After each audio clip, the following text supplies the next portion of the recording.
사장의 피.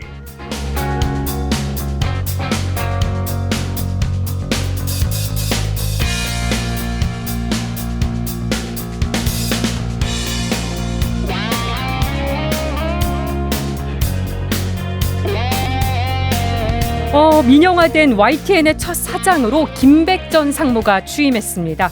사장 교체를 앞두고 YTN 라디오 시사 프로 앵커가 하차를 했는데요.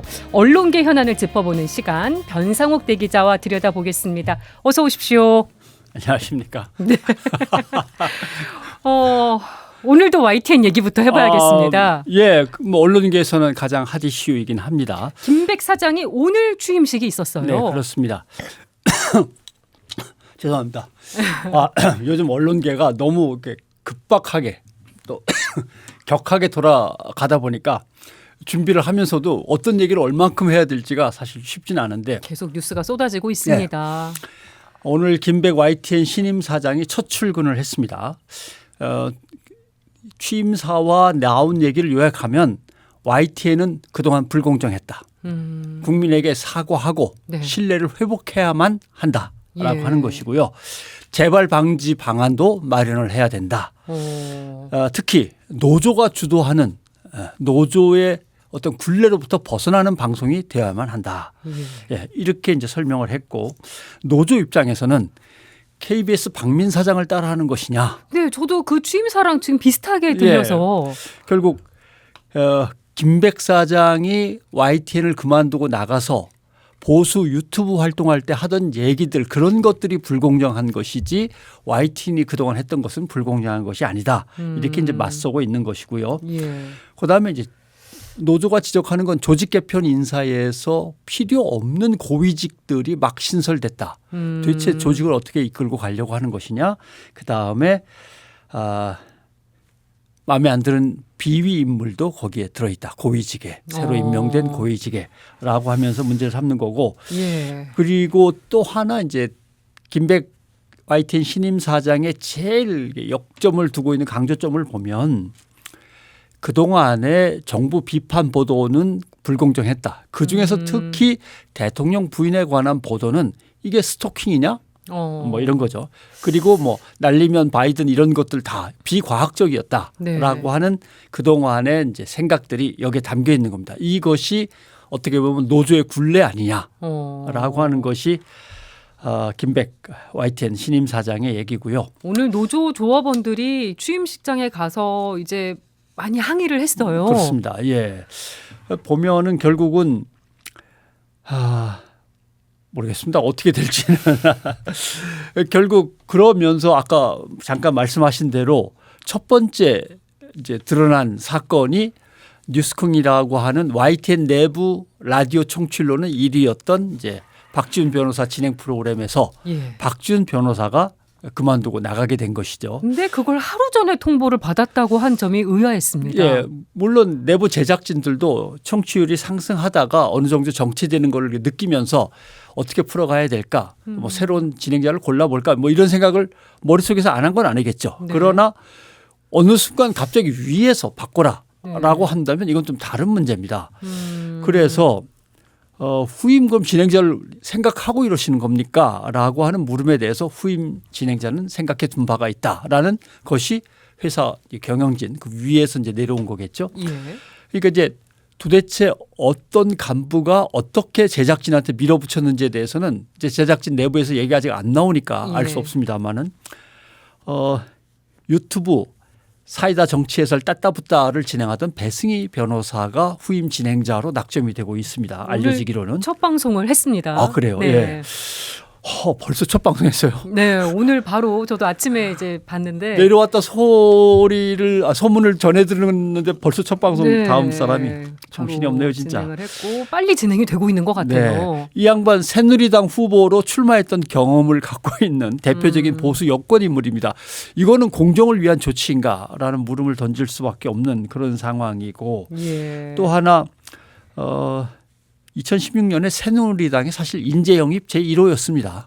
그랬던 걸 뭐 다들 알고 있는데 이렇게 진행이 빨리 된다라고 하는 것을 참 결국 왜 이렇게 급하게 진행이 되냐 뭐든지 총선이 얼마 안 남아서 그렇습니다. 네. 총선이 가을쯤에 있다 그러면 아마 이렇게 진행이 빨리 안 됐을 것인데 결국은 총선 전에 다만 열흘 일주일이라도 뭔가 유리한 어떤 기울어진 운동장을 만들어야 된다고 강박관념에 좀 시달리고 있는 거 아닌가? 이런 생각을 할 수밖에 없는. 그러니까 신임 사장 취임도 있지만 총선을 앞두고 더 빨리 진행된 게 아닌가 이렇게 보시는 거죠. 근데 왜 그러냐 하면 YTN에서 이런 일이 벌어졌다면 YTN은 예전에 노사 간에 또는 진보 보수의 진영 싸움에서 큰 상처가 있고 트라우마가 있기 때문에 네. 거기에 나갔던 사람이 다시 들어오고 반대했던 사람이 뭐 또 들어오고 또는 그때 승기를 잡았던 사람들이 밀려나고 뭐 이런 게 있겠죠. 예. 그렇게 생각하면 YTN의 문제라고 생각할 수 있는데 KBS가 그렇게 또 진행이 안 된단 말입니다. KBS를 보면 그러니까 이게 전체 언론 전체 방송의 진행 상황이라고 보는 거죠. 예. MBC 스트레이트 프로그램에서 31일 보도를 했습니다. 어제입니다. KBS를 공중분해 되더라도 잠깐 똑바로 만들어야 된다라고 하는 비밀 문건이 나왔다. 예. 그걸 갖다 또 노조가 기자회견도 했습니다. 거기에 보면 지금이야말로 KBS를 파괴적으로 혁신할 때다. 파괴적으로라도 혁신할 때다. 대국민 사과하고 네. 우파 인사를 등용해서 바로 잡아야 된다라고 하는 겁니다. 그리고 이제 흥미로운 것은 그 문건의 제목에 KBS 정상화 방안이라고 돼 있습니다. 네. 이게 왜 흥미로우냐면 이명박 정부 때 국가정보원, 국정원이 동원되어서 MBC를 어떻게 제압할 건가에 대한 문건을 만든 적이 있습니다. 그래서 예. 뭐 큰 난리가 났죠. 그때 제목이 MBC 정상화 전략 추진 방안입니다. 네. 똑같은 제목의 문건이 KBS한테 이번에 또 나온 거죠. 자, 그래서 이것들을 하나로 묶어보면 YTN과 KBS 사태를 총괄해서 보면 예. 그리고 또 왜냐하면 삼성, 현대, 뭐 LG 같이 또 예. GS 같이 이렇게 기업체들은 주인이 있고 막 휘두를 수가 있어요. 예. 근데 KBS나 YTN 같이 공적 기업, 공적 기관이면은 업무가 이렇게 빨리 돌아가지 않습니다. 거기서 이렇게 일 돌아가는 걸 보면 뭐 때문에 안 돼요. 뭐를 따져봐야 되겠습니다. 뭐를 갖다 보고하고 그쪽의 의견을 들어봐야 되고 다른 어떤 계획하고 부딪히는 건 아닌지 따져봐야 되고 엄청나게 복잡한 절차들을 막 밟아가는 것이 공기관의 특성인데 네. 이렇게 빨리 진행된다. 그다음 KBS 쪽에서 입장이 나왔습니다. 이 괴 문건은 정말 간부들은 본 적도 없는 들어본 적도 없는 사실무근의 문건이다. 예. 다른 언론사들은 제발 이 문건에 대한 보도를 자제해 주시기 바랍니다. 라고 했는데 여기서 또 지금 나가고 있습니다. 그러면 네. 이제 또 방송통신심의위원회에서 왜 저쪽에서 부탁을 했는데 자제하라고 했는데. 그 자제하라고 부탁을 했다는 얘기도 전해주셨기 때문에 예, 저희가 그렇습니다. 전달했다는 말씀 드리고요. 근데 이건 이제 어느 쪽이 옳은지는 이제 시간이 지나면서 그 문건의 진위가 파악되겠지만 MBC 스트레이트라고 하는 프로그램이 상당 기간 취재를 해서 보도를 했고 네. MBC 노조가 기자회견까지 열었으면 보도를 그래도 할 만도 한데 보도한 언론사는 한 5개, 6개밖에 되지 않습니다. 그리고 나머지 몇 개 더 언론사가 있는데 그 언론사들은 KBS가 보도하지 말라고 합니다라는 걸 보도했습니다. 네. 근데 이게 이제 우리의 지금 상황인 거죠. 그러니까 공정성이라는 개념을 다시 한번 생각해 보게 됩니다. 예. 언론이 공정하다는 건 어떤 걸 기준으로 하는 건가? 이거 다시 한번 좀 짚어주실 수 있을까요? 예를 들면 박근혜 전 대통령의 국정농단 상황에서 대통령이 책임지고 사퇴하는 것이 맞습니다라고 하는 찬성이 75, 80 나왔고 네.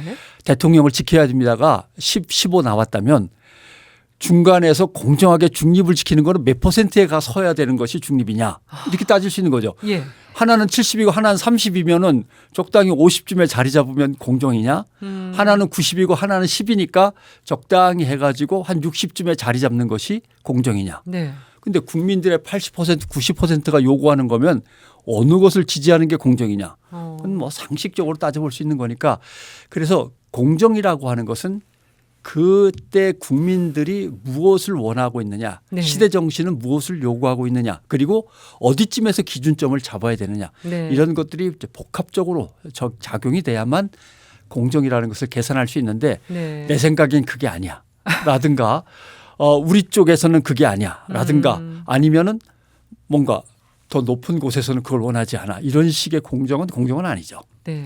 지금 상황의 시대 정신은 뭐라고 보십니까? 지금 상황의 시대 정신은 대단히 어렵습니다. 왜냐하면 대한민국의 커다란 두 개의 세력이 부딪히고 있어요. 네.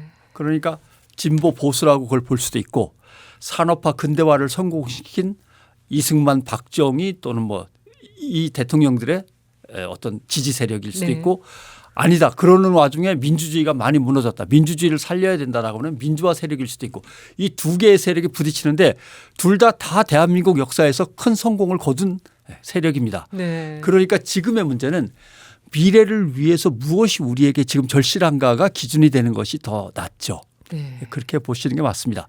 이런 기본적인 걸 다시 한번 짚고 넘어가야 되는 상황이 그런 시절이군요. 약간 예. 씁쓸해지기도 하는데 예. 이번엔 폴리널리스트 얘기를 다시 한번 좀 해야 될 것 같습니다. 연합뉴스 TV의 시경 캡이 예. 대통령실 행정관으로 가게 됐다고 미디어 오늘이 보도를 했습니다. 그러니까 기자가 대통령실이나 뭐 청와대 정당으로 직행하는 일 그동안도 종종 있었는데 예. 이번에 다시 한번 이런 일을 보게 된 거예요. 예. 연합뉴스의 강령상으로는 어떤 곳으로 옮기기 6개월 전에 특히 정치권으로 가는 경우를 말하는 거죠. 6개월 전에 정치 활동을 할 수도 없고 이렇게 되는 겁니다. 그러니까 네. 정확하게 설명드리면 회사 이미지의 사적 활용을 막기 위해서 해당 직무가 끝난 후 6개월 이내에는 정치 활동을 하지 않는다. 뭐 이런 식으로 돼 있습니다. 그러니까 시사 프로그램 진행이나 정치부장이나 이런 네. 중요한 직책을 맡았을 때 그것이 끝난 뒤로 6개월 후까지는 기다렸다가 하라 이런 뜻이 됐는데 근데 지금은 바로 간다는 간다는 것인데 아직 사의를 확실하게 사표를 제출했는지는 밝혀지지 않고 있는데 예. 막 갈 거는 거의 확실한 것 같습니다. 근데 이제 시경캡이라고 하는 것에 대한 이해를 조금 해주실 필요가 있는데 경찰청을 출입하는 기자는 국방부, 보건복지부 같이 경찰청이라는 기관을 취재하는 거고 예. 시경캡이라고 하는 것은 경찰 조직을 따라 사건 기자 또는 취재 기자들을 배치를 하고 그 기자들이 물어오는 정보를 판단해서 취재를 지시하고 하는 겁니다. 예. 그러니까 시경캡은 서울시 수도권 전국 어디든 기자들이 뭔가 이런 것은 한번 취재해 봐야 되지 않겠습니까? 라고 생각하는 모든 것을 지휘하는 겁니다. 굉장히 중요한 역할이에요. 그렇죠. 언론사에서. 예. 그러니까 지금 말씀하신 대로 팀장급이나 차장급 기자가 옮기는 건데 왜 이게 뉴스가 되나? 그렇게 생각하시는 분도 있을 수 있어요. 있는데 시경캡이라고 하는 것은 그 언론사의 소울입니다. 심장이자 영혼 같은 존재인 거예요. 왜냐하면 시경캡도 거쳐보셨기 때문에 더 잘 아시죠? 예, 뭐 그렇긴 합니다만 왜냐하면 기자는 뭐 누구나 열심히 공부해서 될 수 있고 기자가 된 다음에 열심히 해서 자기 나름대로의 어떤 직무를 성취할 수 있지만 시경캡은 그 언론사가 앞으로 이 우리 조직을 짊어지고 나갈 미래의 기둥이라고 생각되는 사람에게 임명을 하는 겁니다. 예. 그리고 그 임명되는 그 절차에서 직원들 또는 기자들 특히 기자들이 동의하거나 절대적인 지지를 보내지 않으면 시경캡으로 앉히지를 못합니다. 그러니까 시경캡이라고 하는 존재는 사실은 그 회사의 어떤 심장이나 영혼 같은 존재입니다. 네. 그래서 심볼이죠. 그런데 이런 사람이 떠난다는 건 결국 어떤 걸 의미하느냐 이게 문제죠. 이걸 뭐라고 설명해야 될까요? 회사에서 시경캡의 위치는 누구든 신입 기자가 들어오면 그 신입 기자를 맨 처음 가르치는 네. 예. 그 회사의 신념과 가치가 무엇인데 이것을 위해서 우리는 어떤 식으로 취재 보도한다는 걸 처음 가르치는 어떤 교수의 역할입니다. 사수? 뭐 예, 이런 그 사수. 개념으로도 볼 수 있을 것 같고요. 트레이너의 역할인 네. 거죠.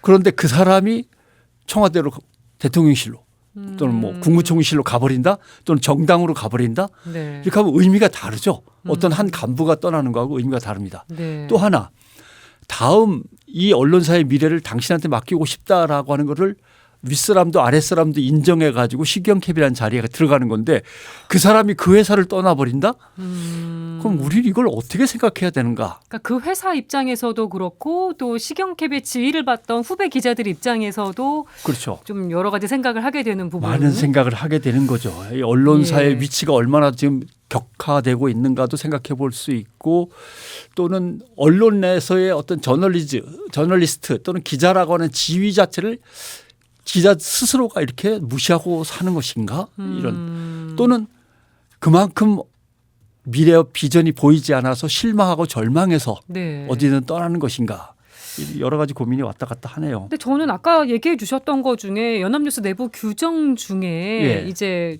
6개월 정도 후에 가도록 돼 있다고 얘기해 주신 부분 예. 그렇다면 이게 이번 사안은 그 부분하고 좀 어긋난 게 아닌가 싶어서 그렇죠. 내부 강령이라고 하는 것은 내가 이 회사에서 상당히 중요한 어떤 지위를 했다라고 하면은 그 끝난 다음에 네. 나는 이제 언제 어쯤에 어디로 갈 거니까 지금부터는 나에게 그런 지위를 맡겨주지 마십시오라고 통보를 하고 6개월을 갖다가 어떤 숙려 기간 내지는 네. 예, 다음 준비 그다음에 자기가 맡았던 주요한 직무에 대한 인수인계 기간으로 잡고 네. 자숙하면서 지냈다가 가면 됩니다. 6개월을. 근데 그건 아닌 것 같습니다. 네.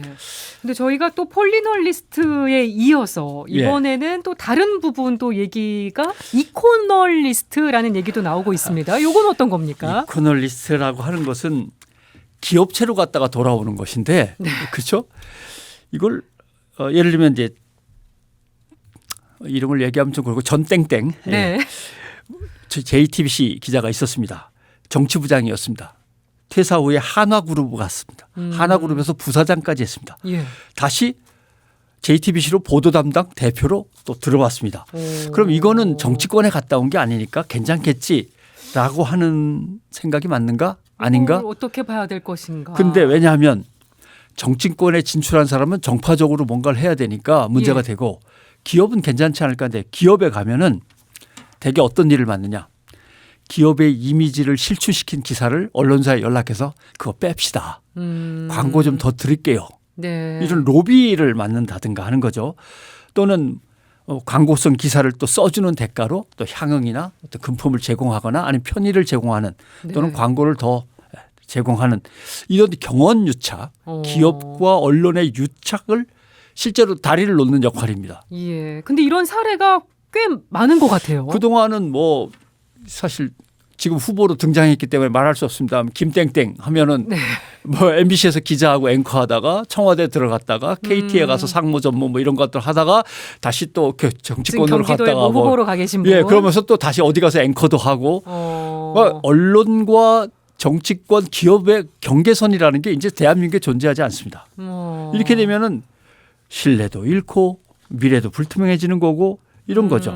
이걸 어떻게 할 것이냐. 네. 결국 언론인으로서의 경험, 경력이라고 하는 것은 기업에 가서 사주님과 그 사주 가족들의 오너리스크라고 하죠. 네. 세습이나 도와드리고 세습 때문에 비난받는 거 언론사에서 기사 빼드리고 뭐 이런 거 하는 건가? 지주 승계 작업, 사주 승계 작업이나 도와주는 이게 기자 했던 사람이 꼭 해야 될 역할인가? 네. 그래서 결국 폴리널리스트 네. 거기다가 이제 이코널리스트까지 이코널리스트 이 이름도 이제는 뭐 신조어들이 생각합니다. 계속 등장하고 있는 현실입니다. 예. 그리고 마지막으로 사실 모든 것이 우리의 생활들이 다 정치랑 연관이 돼 예. 있으니 이 교회도 종교도 정치와 만나지 않을 수는 없는 것 같습니다. 사실 이 부분도 여러 번 짚어주시기는 했는데 다시 한번 얘기해 주신다면요. 그러니까 사실은 제일 정치에 대해서 중립을 지켜야 될 두 조직이 교회와 언론인데 네. 이 교회와 언론이 동시에 무너지고 있는 거예요. 뭐 모르겠습니다. 가톨릭은 상당히 자리를 잘 지켜주셔서 고맙게 여기고 있습니다만 개신교 입장에서는 이미 극우 정당을 만들었습니다. 그리고 목사들이 고문과 대표를 맡고 있고 네. 계속 신도들한테 뭐 설교를 통해서나 메시지를 통해서 좀 동참할 것을 유도하고 있습니다만은 항상 교회가 종교가 정치와 갑자기 손을 잡으면서 뛰어들 때는 여러 가지가 있습니다만은 네. 첫째는 자기들이 지금까지 누려왔던 기득권이나 자기들이 고집해왔던 세계관이 무너질 때 가치관이 무너질 때 이제 이때 뛰어든단 말입니다. 종교가. 예. 그다음에 어떤 힘의 공백이 생겼습니다. 정권이 이쪽에서 이쪽으로 넘어가거나 이쪽에서 이쪽으로 넘어가거나 할 때 힘의 공백이 생겼을 때 쓱 들어가서 종교의 영역을 더 확보하려고 하는 그런 때가 있고 그다음에 자기들이 누려오던 어떤 기득권 같은 게 완전히 무너질 때는 또 더 적극적으로 뛰어드는데 종교는 정치를 어디에서 만나야 되냐면 네. 어딘가 눈물과 고통이 있는 그 뿌리에서 만나야 됩니다. 네. 그래서 이것을 어떻게 우리 사회가 위로하고 해소할 수 있는가에 대해서 정치를 만나야 되는데 네. 권력에서 만나면 안 되는데 지금 벌어지는 일들도 권력에서 만드는 거고 부활절 예배도 또 그런 교회에서 치러졌다는 거에 대해서도 상당히 아쉽죠. 네. 변상욱 대기자 이침으로 오늘 인터뷰 마무리하겠습니다. 뉴스 공감도 여기서 함께 인사드리도록 하겠습니다. 함께해 주신 여러분 고맙습니다. 고맙습니다.